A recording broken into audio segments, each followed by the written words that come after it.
Dandadan just dropped. Eric, I'm doing Dandadan. Dandadan. Dandadan or Dandadan, whatever. Dandadan. Dandadan. Dandadan. Dandadan. Thank God we have Dandadan.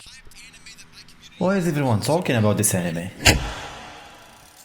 It all started long ago, and by that I mean 2016. In the world of manga, there was a tale called Fire Punch, a creation of the mysterious True Sigma, Tatsuya Fujimoto, the same mastermind behind Chainsaw Man. As he crafted this story, Fujimoto was not alone. Beside him were 3 reliable assistants, whom I shall call the 3 Musketeers. These 3 would one day go on to craft legends of their own. Fast forward, and they've actually crafted legends of their own. First up, Yuji Kako with Hell's Paradise, nominated for Best New Series in 2023. Next one is Tatsuya Endo, the genius behind Spy X Family, winner of the Best Comedy Anime of 2023. And last, but certainly not least, Yukinobu Tatsu. He made just a little manga called Dandadan. One of the most hyped anime. This was made by a crazy person. Theatrical release of the first 3 episodes of the Dandadan anime by Studio Science Tons of Saga. familiar voice actors, amazing animation, amazing story. The manga became in no time a huge deal in the shonen world. If you didn't read it, you at least have heard of it. Even some of the most iconic manga authors started recommending and praising it. So since all the assistants created what are now some of the biggest shonen manga in the world, that means Fujimoto is a genius mastermind. Anyone who works with him will be able to create a manga hit of his own. That's what everybody believes because it sounds cool. But in reality, Fujimoto worked with assistants who were older and more experienced than he was. They had a relationship of equals, not master and student. But it's true that for Yukinobu, after having tons of restrictions and rules of shonen imposed on him as an assistant, he learned something very important from Fujimoto. He learned that he can just write whatever the fuck he wants. In fact, he's gonna eat that shit up. So freely, he started drawing, and what he created was Dandadan.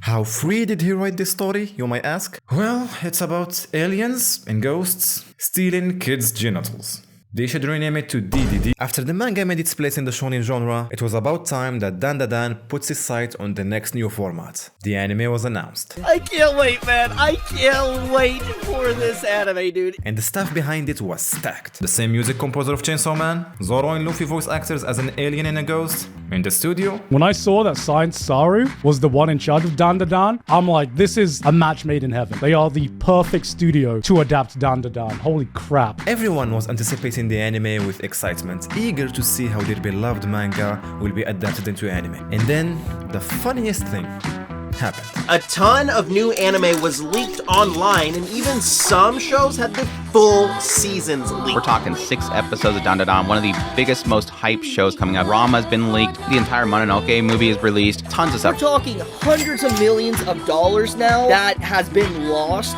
thanks to this. It is absolutely way beyond anything I've seen in recent memory associated with leaks. The biggest leaking disaster in anime history. This is what articles were calling it. More than 9 shows were leaked 2 whole months before their official release. The leaks were first posted to forums like 4chan and torrent sites before making their way to social media platforms like Twitter, where they eventually spread like wildfire. They were in low resolution format with blurred watermarks and burned in timestamps, further implying that they aren't final and are still within the production pipeline. And what Netflix has to say about all of this? One of our post-production partners has been compromised, and footage from several of our titles has unfortunately leaked online. Our team is aggressively taking action to have it taken down. Delete it! Do something!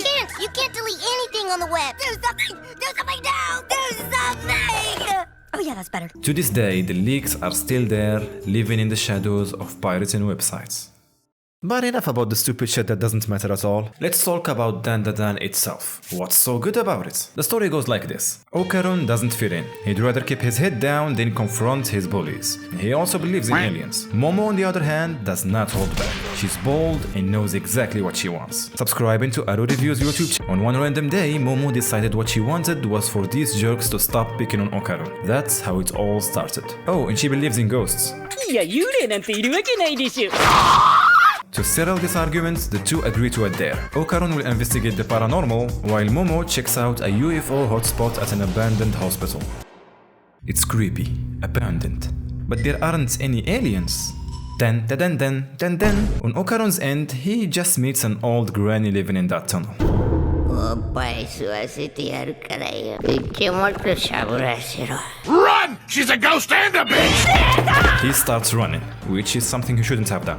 So Turbo Granny steals his balls. The Turbo Granny might sound like it's inspired from Mob Psycho 100, but it is actually a popular urban legend that has been circulating for many years in Japan. So anyway, Okarun's body gets possessed, Momo discovers in a pinch that she has psychic powers that she can use to control the ghost inside of Okarun, and together they defeat the dickhead aliens epically. And if it sounds like I'm spoiling anything, just know that all of this happens in the first chapter. The music is next level shit. This rendition of this classical song got me jumping on the couch like a 9-year-old kid. The fights were already captivating in the manga, but Studio Saro made everything 10 times more interesting. And if you haven't heard of Studio Saro before, they are the ones behind Ping Pong the Animation, Adventure Time Opening, Devilman Crybaby, and many other popular shows. Their style is unique. It's not stiff, like the animation of Demon Slayer for once. They add their creative touch by making everything feels like it's in motion. There is no boring frame in their works, and the amount of care they put into details is mind-boggling. The alien shadow, the test experiment documents, the red footprints on the tunnel, the whole chase scene, which is over 2 minutes of mind-blowing animation. None of this was in the manga of Dandadan, but it was added in the anime.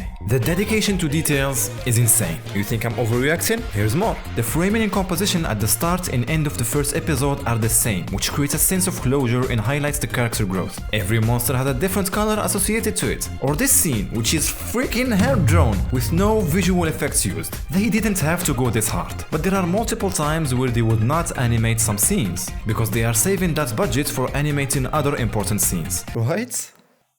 Let's do a little quiz. This is a very important moment in the story. Aliens appear and abduct Momo while her clothes are being ripped off. The question is, why did they not animate it and use flashing still images? There are 2 reasons for that. First, not animating it shows that it's a serious, scary moment, not a fan service scene. It's not supposed to be a sexy moment, it's supposed to be a creepy and uncomfortable moment. Secondly, it emphasizes the character's helplessness, trapping them within the frame, making you feel just as powerless as they are, unable to intervene just like the character. And if you pay attention, the whole scene after Momo gets kidnapped has no background music, which adds to the tension and discomfort, making the aliens look scary despite how stupid they look or the silly things they say.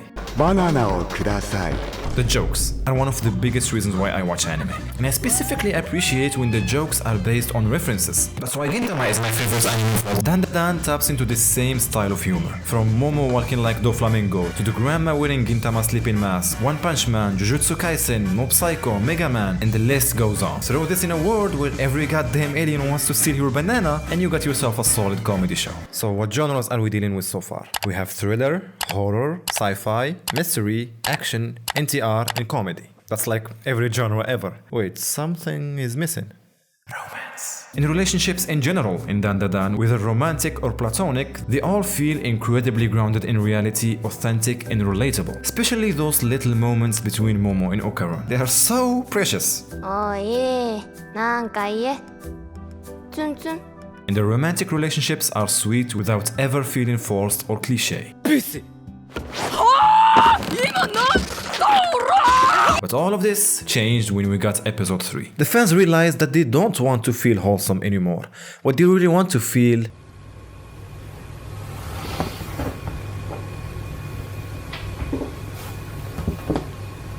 Just change the title. Change the name of the anime to Dandadan. So all I have to say is before it become overrated, I'll let you know that I'm a huge fan of Dandadan, even though I still don't know what the fuck it's about.